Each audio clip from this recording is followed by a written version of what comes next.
Bienvenidos.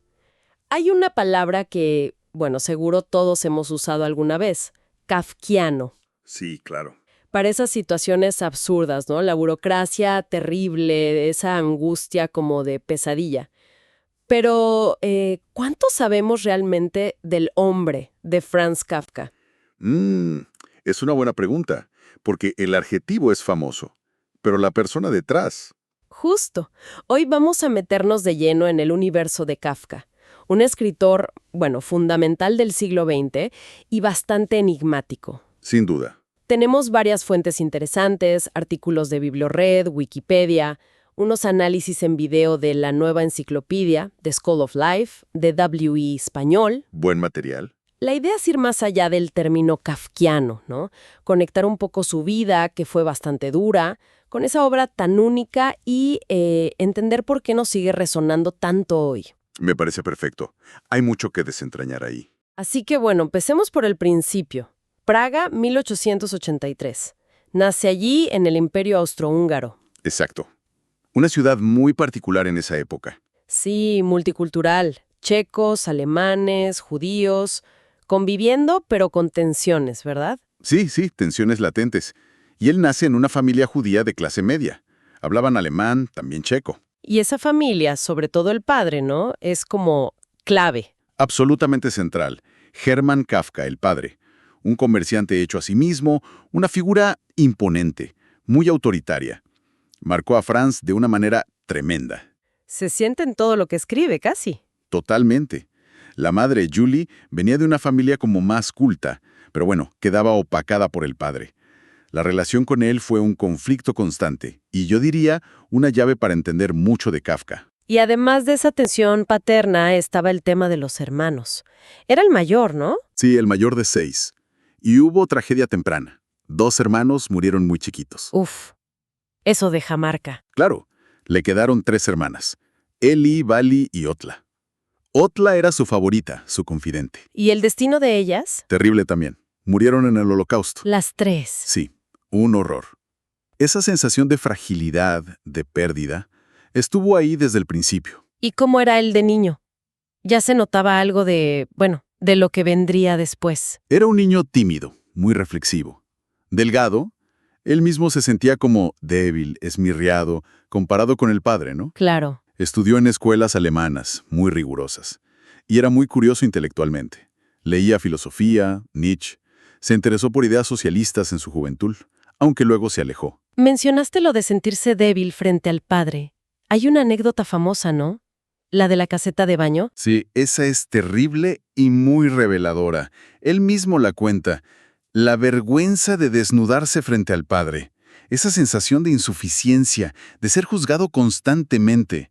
Eso lo persiguió.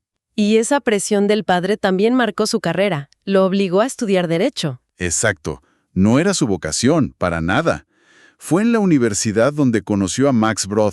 Ah, Max Brod, el amigo crucial. Importantísimo. Amigo íntimo y, bueno, el que salvó su obra literalmente. Después de la universidad empezó a trabajar, en seguros. Sí, en compañías de seguros. Assicurazioni Generali, luego el Instituto de Seguros de Accidentes de Trabajo. Un trabajo que odiaba, por lo que entiendo. Lo detestaba. Lo llamaba su Brotberuf, o sea, el trabajo solo para ganarse el pan. Pero paradójicamente le sirvió para su obra. Ahí está lo interesante. Aunque odiaba esa rutina de oficina, esa experiencia diaria con la burocracia, con los mecanismos impersonales del sistema, se convirtió en una fuente de inspiración brutal. Le dio el material para el absurdo burocrático. Exacto. De primera mano. Por cierto, hay una historia que circula, creo que Peter Drucker la mencionó, sobre que Kafka inventó el casco civil. Pero la verdad es que no hay evidencia real de eso. Ah, mira, un mito. Sí, parece que sí. Lo que sí es cierto es que el horario le permitía escribir por las tardes. Y se hizo vegetariano, naturista, buscaba otras formas de vida. Fascinante esa dualidad.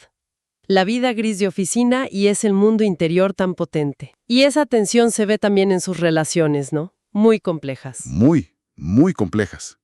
Nunca se casó, aunque estuvo comprometido varias veces. La relación con Felice Bauer fue muy intensa, ¿verdad? Por las cartas. Intensísima. Más de 500 cartas. Se comprometieron 2 veces, rompieron 2 veces, fue una relación muy difícil, llena de angustia para él. Hay una carta al padre de ella que es, reveladora, donde dice que él es solo literatura. Sí, es brutalmente honesta. Dice algo como, soy taciturno, insociable, he dejado toda distracción, si alguna vez abandono la literatura dejaré de vivir. Te da una idea de dónde estaba su cabeza, ¿no? Una entrega total, pero al mismo tiempo hay fuentes que hablan de, una vida sentimental más agitada. Brod dice que estaba atormentado por el deseo. Sí, y otros biógrafos como Stach hablan de un mujeriego incesante pero con miedo al fracaso sexual. Incluso se sabe que frecuentaba burdeles. Era una contradicción andante. Complejo, sí. Y Milena Jesenska. Milena, escritora, traductora checa. Una correspondencia también muy apasionada, una relación intensa pero breve. Luego mantuvieron una amistad. Escribió un obituario sobre él, ¿no? Muy lúcido, ¿sí? Decía que era tímido, asustadizo, gentil y bueno, pero que sus libros eran crueles y dolorosos, porque veía el mundo lleno de demonios invisibles. Captó esa dualidad perfectamente. Qué buena descripción. Y su última compañera fue Dora Diamant. Dora Diamant, sí. Una joven judía ortodoxa. Ella lo acompañó en sus últimos años y, fíjate, reavivó su interés por el judaísmo. Y fue a ella y a Brod a quienes les pidió quemar sus manuscritos. Exacto. La famosa petición que, por suerte para la literatura universal, Brod decidió ignorar. Menos mal. Pero antes de ese final, su salud ya era muy frágil. La tuberculosis. Sí, le diagnosticaron tuberculosis en 1917. Eso marcó sus últimos años de forma dramática. Pasó mucho tiempo en sanatorios. Y al final se complicó más, ¿no? Sí, desarrolló tuberculosis laringea. Tragar le produjo un dolor terrible. Es casi insoportable pensar que escribió Un artista del hambre, una de sus últimas genialidades, justo cuando él mismo apenas podía comer. ¡Qué terrible! Murió muy joven. Muy joven, sí, a los 40 años, en 1924, cerca de Viena. Un final doloroso. Y en vida casi desconocido. Prácticamente. Su fama explotó después de su muerte, sobre todo después de la Segunda Guerra Mundial, gracias a que Brod empezó a publicar todo lo inédito. Y esa fama se debe a un estilo que es, inconfundible. ¿Cómo lo definirías? Ese estilo Kafka. Es una mezcla única. Empieza con un realismo casi fotográfico, ¿no? Muchos detalles, pero de golpe introduce algo fantástico, absurdo. Como en La Metamorfosis. Como si nada, preocupándose por los detalles prácticos.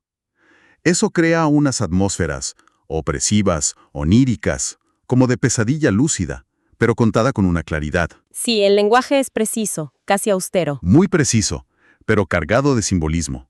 Se le asocia mucho con el expresionismo, por esa exploración de la angustia, de la subjetividad. Y con el existencialismo, claro, por los temas. ¿Cuáles dirías que son los temas centrales que atraviesan toda su obra? Bueno, la alienación sin duda. El individuo aplastado por sistemas que no entiende. La burocracia, la ley, la familia a veces. La angustia existencial. La culpa. Una culpa omnipresente y a menudo inexplicable. El absurdo. Y volviendo al inicio, el conflicto con la autoridad, ¿no? Que se lee mucho como reflejo del padre. Totalmente. Esa figura paterna autoritaria distante se transforma simbólicamente en esas estructuras de poder opresivas, inescrutables, la corte en el proceso, la administración del castillo. Es esa sensación de impotencia ante un poder que es arbitrario, que no puedes entender ni alcanzar. La anécdota que contó en la carta al padre, la del balcón, es terrible. Es brutal. Siendo niño, pide agua por la noche, y el padre lo saca de la cama y lo deja un rato afuera, en el balcón solo. Kafka dice que eso le hizo sentir que era un mero nada para su padre. Esa herida resuena en toda su ficción, creo yo. Es una conexión muy fuerte. Y otro aspecto de su identidad que a veces se debate es su relación con el judaísmo. Sí, es complejo. Creció en una familia judía asimilada, germanohablante en Praga. En sus diarios a veces expresa sentirse ajeno, ¿no? ¿Qué tengo en común con los judíos?, se pregunta. Pero también le interesó la cultura yiddish. Sí, sintió fascinación por el judaísmo de Europa del Este, por el teatro yiddish. Y al final de su vida, estudió hebreo, se interesó por el sionismo, incluso pensó en irse a Palestina con Dora Diamant. Y eso se ve en los textos. Hay claves judías. Es un debate. Hay críticos que sí ven elementos, otros que no tanto. Lo que es seguro es que su condición de judío en esa Praga multicultural y tensa, siendo además germanohablante en un entorno cada vez más checo, con el antisemitismo creciendo, bueno, todo eso sumaba a su sensación de alteridad, de no pertenecer del todo, otra capa de alienación. Hablemos de las obras que lo hicieron inmortal. No solo un resumen, sino ¿por qué nos peguen tanto todavía? La Metamorfosis, de 1915. Quizás la más famosa. Y con una de las primeras frases más impactantes de la literatura, ¿no? Al despertar Gregorio Samsa una mañana, tras un sueño intranquilo, se encontró en su cama convertido en un monstruoso insecto. Es demoledor empezar así. Lo genial y terrible es cómo la primera reacción de Gregorio no es el horror por ser un bicho, sino cómo va a llegar al trabajo. Claro, la rutina por encima de todo. Explora la alienación más radical, la incomunicación incluso con la propia familia, la vergüenza del cuerpo, la deshumanización del que es diferente, del enfermo. El rechazo de la familia es gradual pero brutal. Sí, culmina con esa manzana que le tira el padre y se le queda incrustada, acelerando su muerte. Y cuando muere, la familia siente casi un alivio. Es una metáfora potentísima con 1000 lecturas posibles. Y luego, El proceso, publicada después de su muerte en 1925. Joseph K., arrestado sin saber de qué se le acusa. Es la pesadilla burocrática y existencial hecha novela. K intenta entender, busca respuestas, navega ese sistema judicial laberíntico, pero todo es opaco, absurdo, contradictorio. El poder es invisible, inaccesible. Exacto. Y dentro está la famosa parábola ante la ley. El hombre que espera toda su vida frente a una puerta que era solo para él. Y nunca entra. Y al final el guardián le dice que ahora la va a cerrar. Es la imagen perfecta de esa búsqueda frustrada de sentido, de justicia, en un universo que parece indiferente o incomprensible. Y el final de K es tremendo, ejecutado casi sin resistirse. Como aceptando un destino que no entiende pero que asume. Es desolador. Esa sensación de estar perdido en el sistema, hoy en día, con la tecnología, la burocracia digital, resuena muchísimo. Totalmente. Y también está El Castillo, publicada en 1926, otra obra póstuma, inacabada. Ahí el protagonista, K, también, intenta llegar a un castillo, contactar con las autoridades. Y nunca lo consigue realmente. Es la alienación y la burocracia llevadas al extremo, la búsqueda interminable. El hecho de que el proceso y el castillo quedaran inconclusas refuerza esa sensación. Yo creo que sí. Refuerza esa idea de búsqueda perpetua, de falta de cierre, de resolución, que es tan propia de su mundo. Pero ojo, no hay que olvidar sus relatos cortos. Cierto. Hay muchísimos y muy buenos. Son obras maestras. La condena, en la colonia penitenciaria, un artista del hambre. Y la carta al padre, que es un documento tremendo. Sus diarios, las cartas. Tenía una visión muy potente de lo que debía hacer la literatura. Esa frase del hacha. Esa es genial. Un libro debe ser el hacha que rompa el mar helado dentro de nosotros. Define perfectamente lo que él buscaba y lo que consigue su obra. Y eso nos lleva de nuevo al inicio. El término kafkiano. Ya vimos que es más que papeleo. ¿Qué engloba realmente? Cuando el poder es oscuro, arbitrario, inaccesible, como dice un biógrafo, Rainer Stach, lo kafkiano aparece cuando aquellos que ocupan el centro del poder permanecen en la oscuridad. Es buena definición. Y Milan Kundera añade algo clave, el humor. Dice que lo kafkiano a menudo tiene algo de cómico, grotesco, pero es un humor que aniquila la tragedia, que deja a la víctima sin dignidad. Una mezcla muy particular de horror y absurdo, entonces. Exactamente. Y bueno, ese término se usa muchísimo hoy, a veces quizás de forma un poco ligera, ¿no? Pero captura algo. Sí, captura algo muy real de la experiencia moderna. Y su influencia, ha sido gigantesca. En la literatura es obvio. Inmensa. Marcó a generaciones. Borges, Camus, Sartre, García Márquez. Él mismo dijo que leer La Metamorfosis le mostró que se podía escribir de otra manera. Le abrió la puerta al realismo mágico. ¡Qué impacto! Y sigue. Coetze, Saramago, Murakami, muchísimos. Pero va más allá. El cine. Orson Welles hizo El proceso. El cine de Terry Gilliam, David Lynch, los hermanos Cohen, tiene mucho de kafkiano. Cierto, en la atmósfera. En la atmósfera, en las situaciones. Series de TV, artes visuales, música. Es parte de nuestro imaginario cultural, sin duda. Y las interpretaciones son súper variadas. Existencialista, psicoanalítica, marxista, religiosa. Sí, su obra es tan rica y ambigua que permite muchas lecturas. Algunos lo ven casi como un profeta de los totalitarismos del siglo XX. Otros destacan ese humor negro que decíamos. ¿Lo de que leía en voz alta y se reían? Exacto. Max Brod contaba eso, que Kafka leía sus textos a los amigos y terminaban todos riéndose a carcajadas por lo absurdo de la situación. Es increíble pensarlo, ¿no? Sí, rompe un poco la imagen del escritor torturado únicamente. Claro. Y quizá toda esa riqueza y ambigüedad es por lo que sigue siendo tan relevante. El mundo que describió, Sigue siendo el nuestro, en parte. en buena medida, sí. La burocracia deshumanizante, el poder opaco, la desinformación, la alienación del individuo, esa sensación de estar perdido ante sistemas que no controlamos. Las ansiedades que Kafka exploró hace un siglo, lamentablemente, son muy contemporáneas. Entonces, resumiendo un poco, tenemos a este hombre, Franz Kafka.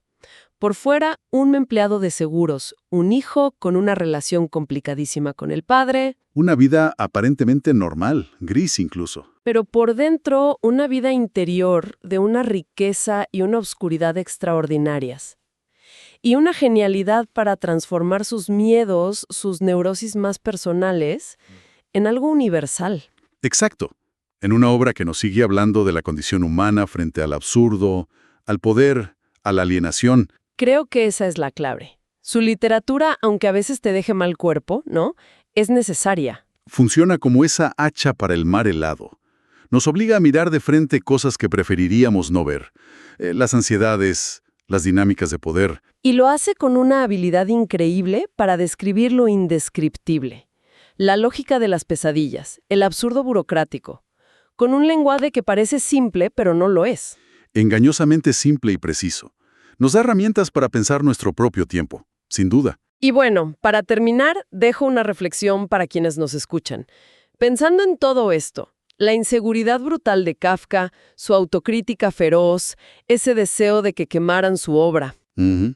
¿Qué pensaría él de haberse convertido no solo en un ícono literario mundial, sino en un adjetivo, kafkiano, que usamos todo el tiempo para nombrar justo esa experiencia angustiante y absurda que él plasmó? Es una pregunta, potente. ¿Cómo juega la intención de un autor con la vida que toma su obra después, a veces en contra de sus deseos? Es algo para quedarse pensando, ¿no? Definitivamente. Da para mucho.